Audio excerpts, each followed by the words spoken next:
Adventures in Gnomeland takes me far away.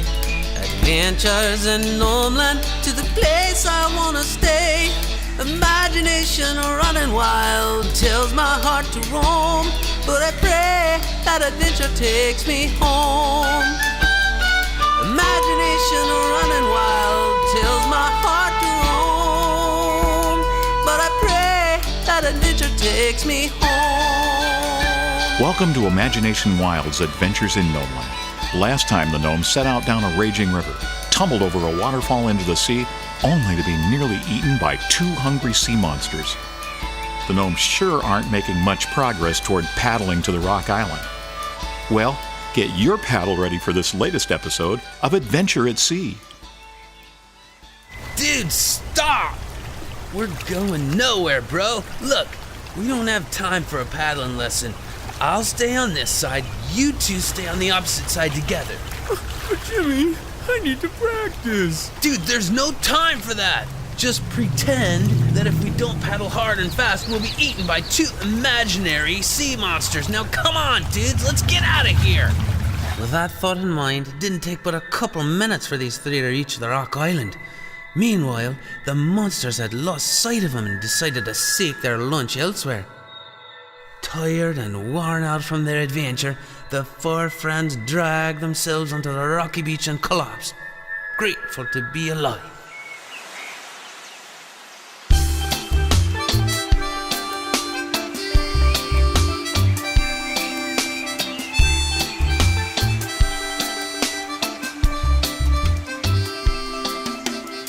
As the 3 attempted to catch their breath, they heard a strange voice shouting, Welcome to beautiful Busy Island. "What was that, man?" Yeah, what was that? Denny, did you say something? I didn't think so. Hey guys, it wasn't Denny. Dude, look! He's right over there!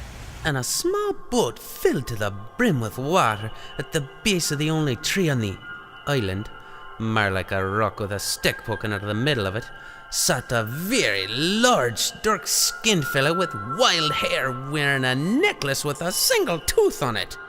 "Oh, you want a piece of me? I got a karate McChopper, got your name written all over it. Dude, Man, I'm chill. gonna unleash Looks the like you're having a peacock on you." conniption fit, bro.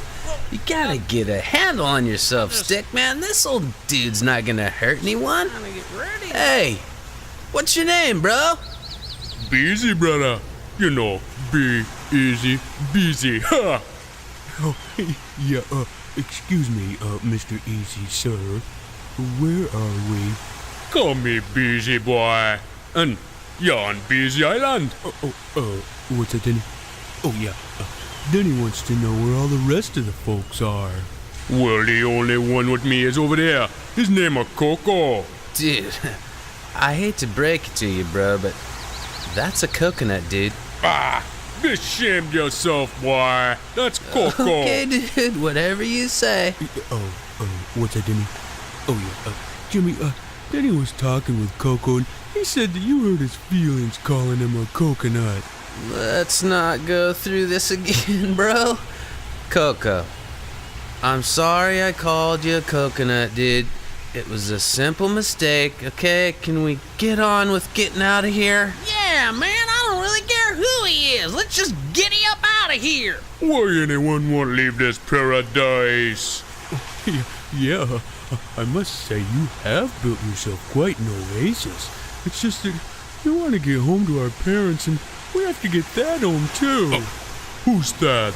Dude, he's Leprechaun, bro. Have you gone mad, boy? There's no leprechaun here. No, dude, check it out, bro.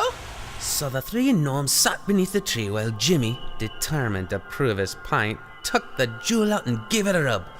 And of course, although I was less than thrilled with the idea, out I came.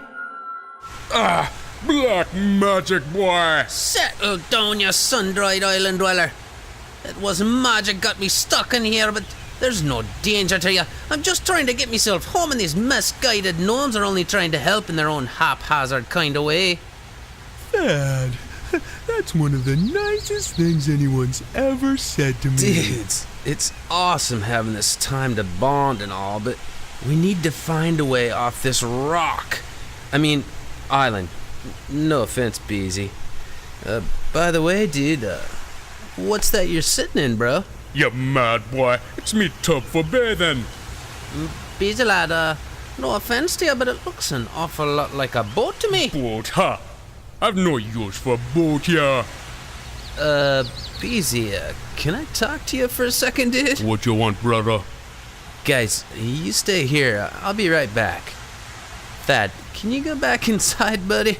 I think Beezy's a little freaked out by you, dude. So the two thinkers of the bunch went off to the other side of the island, about 5 steps away, to negotiate a deal.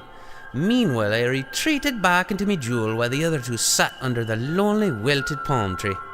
Beezy, bro, what's it gonna take for you to part with that tub, dude? Negotiation, I see. Well, I noticed that necklace you're wearing. Dude. You see, that was not just any necklace. Jimmy won that necklace in his greatest surfing victory ever. He loved that necklace and hated even the idea of trading it to that crazy dried up raisin. But he had no choice. Dude, I see you got quite a necklace there yourself. You don't really want my necklace, do you? I mean, you must have had a little run-in with the shark to get a hold of that beauty of a tooth. Shark, huh? That's me own tooth. Me want your necklace or nothing. You drive a hard bargain, dude. Here you go. So Jimmy handed over his prized possession, and Beezy gave up his tub, complete with a fine set of oars, I might add. And the two turned toward the others with a handshake, just as Binny let out a cry of disgust. Oh, yucky. I think a bird just pooped on my head. Beware that one, boy. He a crafty beast. At that, they all let out a laugh as they readied the boat and piled in for their journey home. Beezy, don't you want to get off this rock and come with us? Why I won't leave this paradise. Me a cocoa fine. Go on then. And be easy, brother.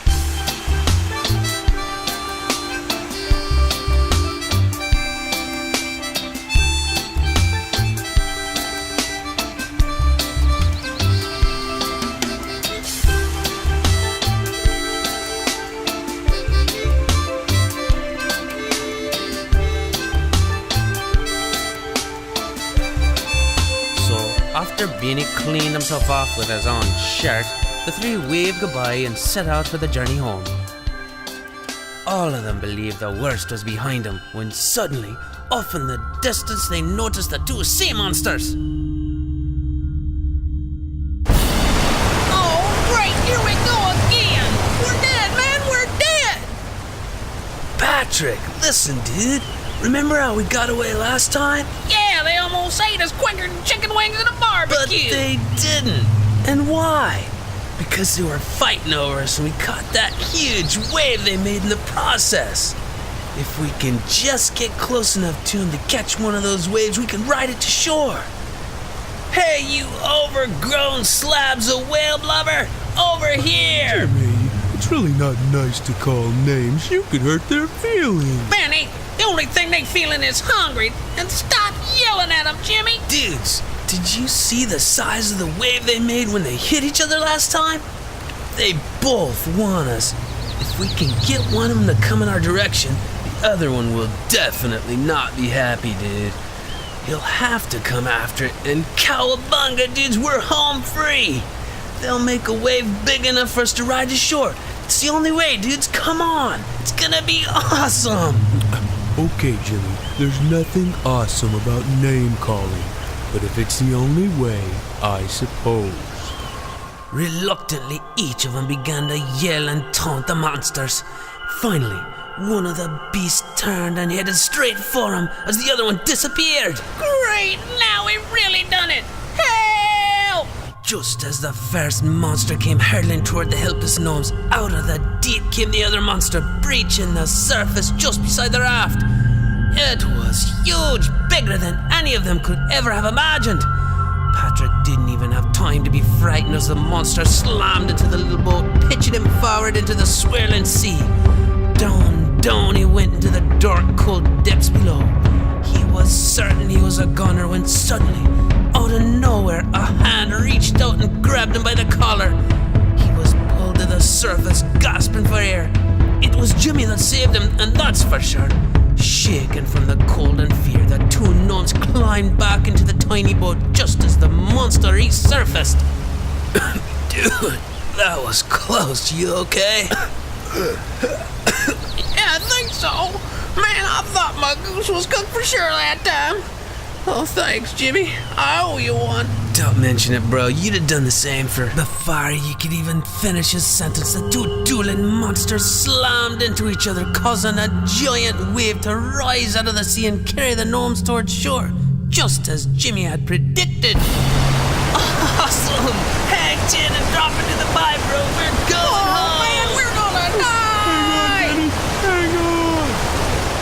The next thing they knew, the wave had crashed onto the shore, hurling the gnomes onto the beach. Radical, dude! Radical! Man, I got sand all in my britches. Benny, where are you, little buddy? Over here.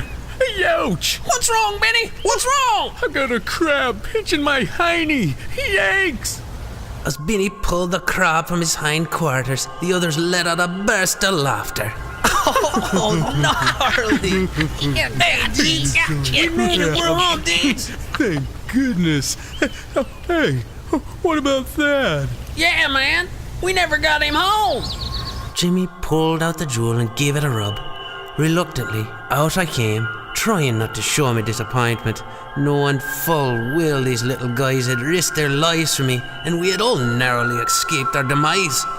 I also knew that they had been as homesick as I. Thad, dude, we're sorry we didn't get you back home. Think nothing of it, lads.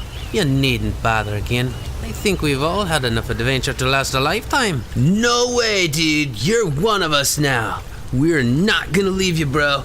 We will get you home, right, dudes? Oh, yeah, right. Right, I guess. What's it, Denny? Oh, yeah. Denny says right, too. Come on, guys. Let's go home, get something to eat, and get some rest. We can get back at it in the morning. I've got to thank you, lads. And with that, back into the jewel I went. Although I was quite disappointed that I had not gotten back to my own home, I was thrilled to have made the most unlikely of friends.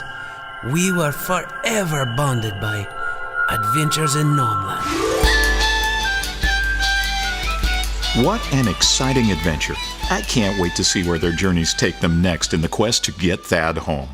Today, in the studio, we're joined by the author, Perry Sampley, along with some special young guests, Samuel and Gabriel, in our very first Author's Corner. Thanks so much for having me. It's really great to be here. So, who has a question? Do you have a favorite character?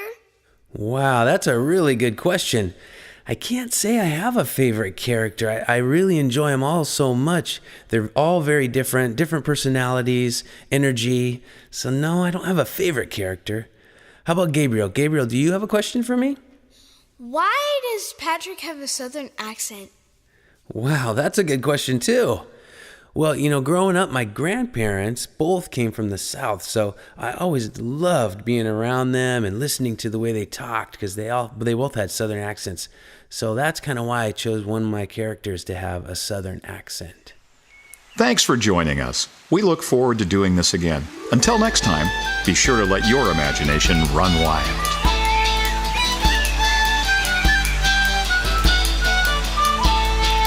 Adventures in Gnomeland takes me far away. Adventures in Gnomeland to the place I wanna stay. Imagination running wild tells my heart to roam, but I pray that adventure takes me home.